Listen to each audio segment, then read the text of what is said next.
देखिए, सबसे बड़ी बात मैं आप सबको बताना चाहती हूँ कि जिस तरह से महेशपुर प्रखंड का गाय बथान का घटना हुआ, ये 18 तारीख का घटना है, जिसमें दो परिवार को पूरी तरह से उनका ज़मीन पर कब्जा करते हुए उनको मारा गया। उनकी बहू जो थी उनसे भी हम आज मिले हैं, उनका पूरा कपड़ा फाड़ दिया गया था, खींच दिया गया था।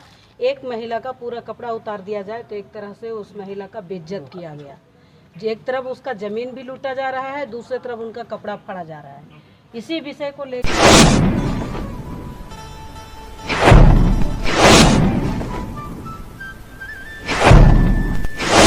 करके पूरे पाकुड़ में एक जन आक्रोश रैली के लिए छात्रों ने आवाज़ उठाई। और उसी रात जब इस कैंपस में जिस विद्यार्थी के साथ में बातचीत हुई, उसमें एक पुलिस और उनका ड्राइवर आया, जो हम लोग को संज्ञान में मिली है। तो उन्होंने जिस तरह से यहाँ जाति सूचक गाली देना और कहे कि कोई महिला किडनैप होकर के आई है, तो उनको खोजना चाहिए, पूछताछ करनी चाहिए कि यहाँ विद्यार्थियों को मारपीट करनी चाहिए। आज जो विषय संज्ञान में आया है, और हम लोग ने पहले से भी, मैं संथाल परगना का दौरे में लगातार हूँ, और जब गाय बथान का घटना हुआ तो 21 तारीख को स्वयं मैं खुद फूलो झानो अस्पताल में जाकर के दोनों बुजुर्ग से मैं मिली हूँ।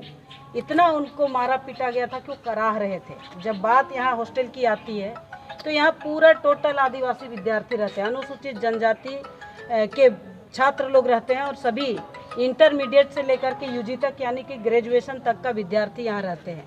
इन बच्चों के साथ जो मारपीट हुई तो अंदर सीधे घुस गए और सोए हुए बच्चों को मारने लगे।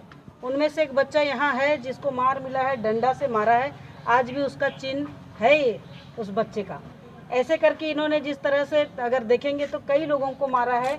जितना लोग मार खाए हैं उसमें से 2-3 लोग ही यहाँ हैं, बाकी डर से घर भाग गए हैं। मैं इतना ही कहना चाहूँगी। आयोग के संज्ञान में आया है।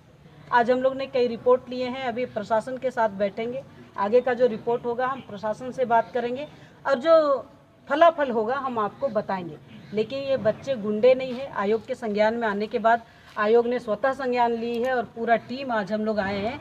हमारे साथ में हमारे दूसरे मेंबर निरुपम चकमा जी हैं, वो भी आए हैं सबने, और हमारे अधिकारी भी आए हैं, डायरेक्टर, डिप्टी डायरेक्टर से लेकर के 4-5 अधिकारी भी हमारे साथ आए हैं। हमने बहुत गहनता से इसको अध्ययन कर रहे हैं, क्या इन पर क्या कार्रवाई हुई है, नहीं हुई है, इनको क्या न्याय मिला है, नहीं मिला है, और घटनाक्रम का स्पष्टीकरण जिस तरह से हमें रिपोर्ट दिया गया है, उस रिपोर्ट के अनुसार अभी दोनों का समन्वय अगर किया जाए, दोनों को देखा जाएगा, जांच किया जाएगा, तब पता चलेगा कि हकीकत क्या है।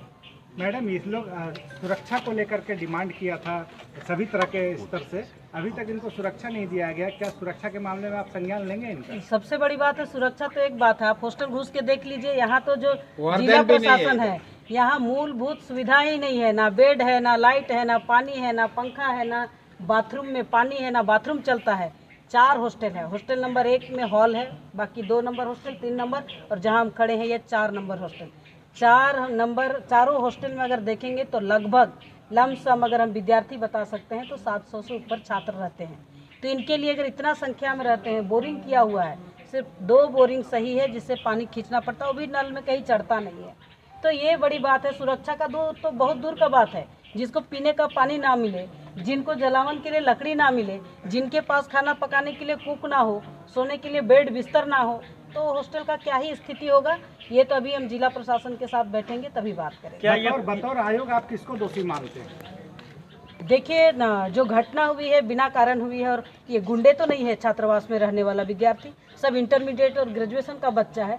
कोई तो कहीं गड़बड़ नहीं किया होगा, मार खाया वो व्यक्ति भी बोल नहीं पा रहा है। आप कैसे कल्पना करेंगे कि एक आदिवासी परिवार का एक लड़का घर छोड़ करके इतना दूर पढ़ने आया है केकेएम कॉलेज में, और छात्रावास में रहता है, उनका एक ध्येय है, पढ़ेंगे लिखेंगे और कुछ करेंगे। उनको आप गाय बकरी की तरह, गुंडों की तरह मार रहे हैं। आप एक तरह से मार पीट करके उनको कुछ और दूसरा रास्ता में जाने के लिए इख्तियार कर रहे हैं, जिसके कारण डर से आज जितना छात्र लोग मार खाए हैं, 2-3 छोड़ करके कोई नहीं है।